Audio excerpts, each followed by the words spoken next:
హిందువులు అత్యంత ప్రతిష్టాత్మకంగా భావించే మహాకుంభమేళా నేటి నుంచి ప్రయాగ్రాజ్లో ప్రారంభమవుతుంది. ఫిబ్రవరి 26 మహాశివరాత్రి రోజున ముగుస్తుంది.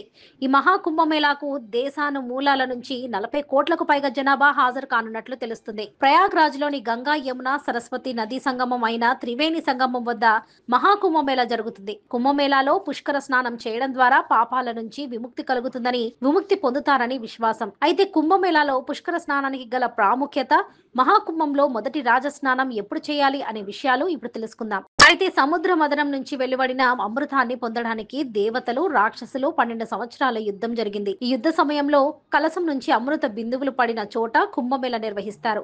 అందుకే ఇక్కడ స్నానం చేయడం ద్వారా పాపాలు తొలగిపోతాయని చెబుతుంటారు. ఈ మహాకుంభ స్నానాన్ని రాజస్నానం అంటారు. పౌర్ణమి సందర్భంగా రేపు మహాకుంభం మొదటి రోజు స్నానం జరుగుతుంది. హిందూ క్యాలెండర్ ప్రకారం జనవరి 13న అంటే ఇవాళ ఉదయం 5:03 పూర్ణిమ తిథి ప్రారంభమై జనవరి 14న ముగుస్తుంది. రాజస్నానం బ్రహ్మ ముహూర్తం జనవరి 13న 5:27 నుంచి 6:21 వరకు ఉదయం, సాయంత్రం ముహూర్తం ఉంటుంది.